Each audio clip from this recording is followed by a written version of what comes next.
Hello students of class 11th economics बेटे। आज हम आपकी बुक मैक्रो इकोनॉमिक्स में से सिलेबस शुरू करने वाले हैं बेटा। देखो, सबसे पहले तो आपने माइक्रो और मैक्रो दोनों वर्ड के बीच में डिफरेंस समझ लेना है।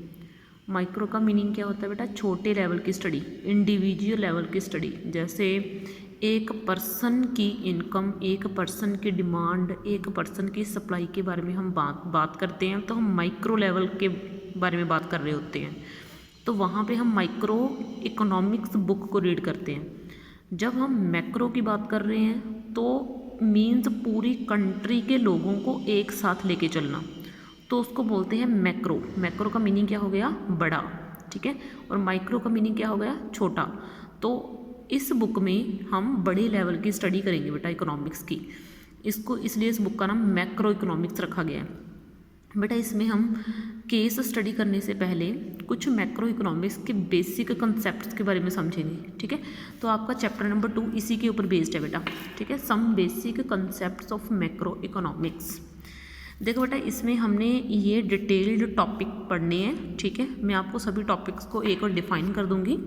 सबसे पहले है आपका क्लासिफिकेशन ऑफ गुड्स, कि गुड्स कितनी तरह की होती हैं। गुड्स देखो वैसे तो दो तरह की हैं, इन दो को आगे दो पार्ट्स में डिवाइड करा गया है, यानी कि सब डिवीज़न है। पहली टाइप में आ गई आपकी final goods and intermediate goods, और दूसरी टाइप में आ गई आपकी consumption goods and capital goods, ठीक है। आपको मैं इनके बारे में डिटेल में समझाने वाली हूँ। आज हम इतने से टॉपिक के ऊपर बात करेंगे, ठीक है। तो देखिए बेटा, क्लासिफिकेशन ऑफ गुड्स में हमें पता है कि हमारी इकॉनमी में बहुत सी चीज़ें जो हैं एक दिन में, या हम बोल दें एक साल में, बहुत चीज़ें बनाई जाती हैं, है ना। बहुत सी चीज़ों को ख़रीदा और बहुत सी चीज़ों को बेचा जाता है। तो countless number of goods are produced and consumed in the economy, ठीक है।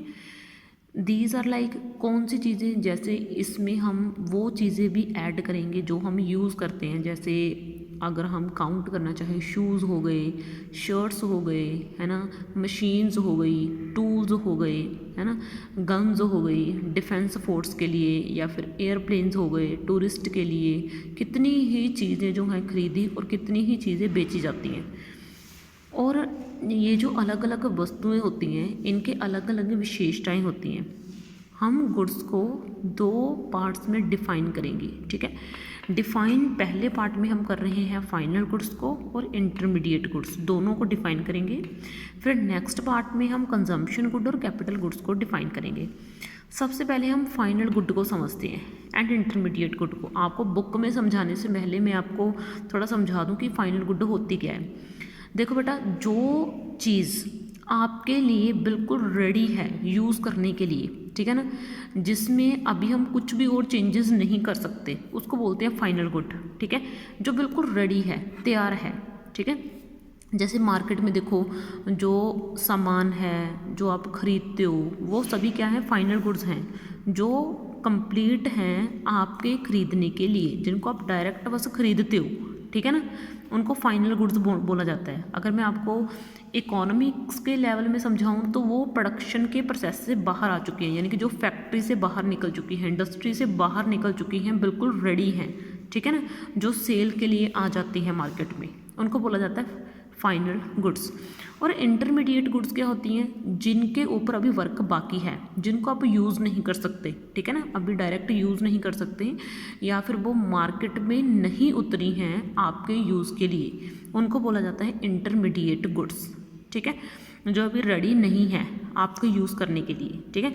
जैसे कार के स्पेयर पार्ट्स, जब आपने कार यूज़ करनी है, स्पेयर पार्ट्स थोड़ी ना यूज़ करनी है, मतलब चीज़ों को समझना। मैं आपको एग्जांपल दे के चीज़ों के बीच में डिफरेंस समझाऊंगी बेटा। तो देखो बेटा, अब हम बुक में से इसको थोड़ा रीड करते हैं। सबसे पहले फाइनल गुड्स की डेफिनेशन के ऊपर बढ़ो बेटा। देखो बेटा, ये डेफिनेशन आपने इसी तरह से लिखनी है, ठीक है, लेकिन इसको ईजी और सिंपल वर्ड्स में आप अपने शब्दों में लिख सकते हो। देखो बेटा, final goods are those goods, ये वो गुड्स हैं विच हैव क्रॉस्ड द, जो पार कर चुकी हैं बाउंड्री लाइन को, किसकी? प्रोडक्शन की, यानी कि जिनके ऊपर अभी और वर्क करने की ज़रूरत नहीं है, ठीक है। And ready for use bye there final users. Final user कौन होता है इसका? फाइनल यूज़र तो इसका कोई भी हो सकता है, हम जैसे लोग भी हो सकते हैं। जो इस सामान को बनाएगा वो भी तो खुद के लिए यूज़ करेगा ना इसको, तो वो भी इसका फाइनल यूज़र हो गया। ठीक है, जो भी मार्केट से चीज़ को ख़रीद रहा है वो उस चीज़ का फाइनल यूज़र हो गया। और वो इंसान कोई भी हो सकता है, वो कंज्यूमर भी हो सकता है और वो प्रोड्यूसर भी हो सकता है। कंज्यूमर भी मैंने आपको समझाया हुआ है कि कौन होता है कंज्यूमर, कौन होता है जैसे हम जैसे लोग जो चीज़ों को बनाते नहीं लेकिन हम चीज़ों को बनी बनाई को यूज़ करते हैं मार्केट से, तो हम कंज्यूमर्स हो गए। प्रोड्यूसर्स कौन हो गए, जो हमारे लिए चीज़ें बनाते भी हैं और दूसरों की और अपनी बनाई हुई चीज़ों का यूज़ भी करते हैं, उनको प्रोड्यूसर्स बोला जाता है। ठीक है, अब देखो बेटा, अकॉर्डिंगली अब जो कंज्यूमर्स चीज़ों को ख़रीदने के लिए खर्च करेंगे, कंज्यूमर्स यानी कि हम जैसे लोग जो चीज़ों को ख़रीदने के लिए खर्च करते हैं, क्योंकि हम जब मार्केट से कोई चीज़ लेके आते हैं तो हमें बदले में पैसे देने पड़ते हैं। ठीक है ना, तो हम चीज़ों को ख़रीदने के लिए जो खर्च करते हैं उसको बोला जाता है कंजम्पशन एक्सपेंडिचर। क्या बोला जाता है उसको? Consumption expenditure. हमारे नाम से पड़ा है ये, हम कंज्यूमर्स हैं, हम जो खर्चा करेंगे उसको बोलेंगे कंजम्पशन एक्सपेंडिचर। और जो प्रोड्यूसर खर्चा करता है, ठीक है ना, तो उसको बोला जाता है प्रोडक्शन इन्वेस्टमेंट। ठीक है, या फिर इन्वेस्टमेंट एक्सपेंडिचर। ठीक है, क्योंकि जो प्रोड्यूसर है उसके लिए यही वर्ड यूज़ किया जाता है, इन्वेस्टमेंट एक्सपेंडिचर। ठीक है, और जो कंज्यूमर चीज़ों को खरीदेगा, कंज्यूमर यानी कि हम जैसे लोग जो चीज़ों को खरीदेंगे उनको बोला जाएगा फाइनल कंज्यूमर गुड्स। क्या बोला जाएगा उनको?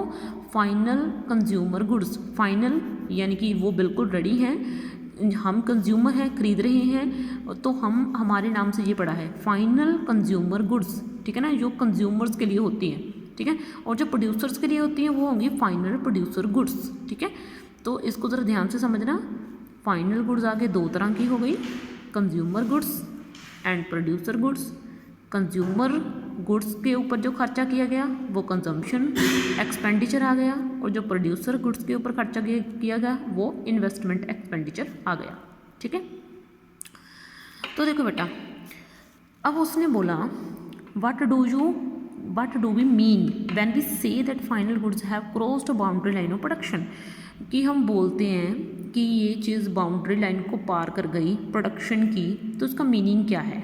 ठीक है, कि वो क्या बोलना चाहता है, एक्चुअली वो हमें क्या समझाना चाहता है। ठीक है, तो इसको देखो, उसने ना बड़ी अच्छी एग्जांपल दी हुई है और वो हमें एग्जांपल में समझा रहा है। ठीक है, देखो बेटा, चीज़ को समझना। A shirt in a retail showroom, एक शोरूम है, शोरूम में एक शर्ट है। ठीक है ना, वो सेल के लिए रेडी है फाइनल। जैसे आप शोरूम में जाते हो, आपके लिए ख़रीदने के लिए ढेरों शर्ट्स या है ना पड़े होती हैं ना, तो वह वैसे ही शर्ट्स हैं, वो पड़ी हैं फाइनल यूज़र के द्वारा। फाइनल यूज़र कौन होगा उसका? जो उसको ख़रीदेगा। ठीक है ना, अब वो तो शर्ट्स ऑलरेडी रेडी हैं। ठीक है ना, वो तो हमारे ख़रीदने के लिए ऑलरेडी रेडी हैं, तो उसमें कोई वैल्यू ऐड थोड़ी ना होनी है। ठीक है ना, वैल्यू ऐड करने का मीनिंग क्या है कि अभी उसमें कुछ भी और बदलाव करने की ज़रूरत नहीं है। ठीक है ना, उसका मूल्य और नहीं बढ़ सकता। ठीक है, यानी कि जितना उसका प्राइस तय हो चुका अब तक उसके हिसाब से वो उतना ही रहेगा। इसका मीनिंग ना मैं आपको नेक्स्ट वीडियो में समझाऊंगी कि वैल्यू ऐड होना और वैल्यू ना ऐड होना, कि ये बोल क्या रहा है। इसका थोड़ा कंसेप्ट बड़ा है, डिफाइन में अच्छी से डिफाइन करने वाला है बेटा ये। ठीक है, तो देखो बेटा आगे क्या है, तो अब देखो बेटा, the only value addition left now is when it is actually sold to the consumer. ठीक है ना, the only value addition left now, ये देखो उसने क्या बोला कि अब इसमें कोई वैल्यू ऐड नहीं हो सकती अगर जो कुछ बाकी है वो दुकानदार ऐड करेगा। जो उसने करने हैं प्रॉफिट कमाने के लिए पैसे, वही ऐड करेगा, अदरवाइज उसके वर्क के हिसाब से उसके ऊपर कुछ भी और ऐड नहीं हो सकता। ठीक है ना, तो इसलिए उसने बोला कि ये फाइनल गुड्स होती हैं। तो बेटा मैंने आज के कंसेप्ट में आपको फाइनल गुड्स के बारे में समझा दिया है। नेक्स्ट वीडियो में बेटा हम आपको इंटरमीडिएट गुड्स के बारे में समझाएंगे। ठीक है बेटा, थैंक यू।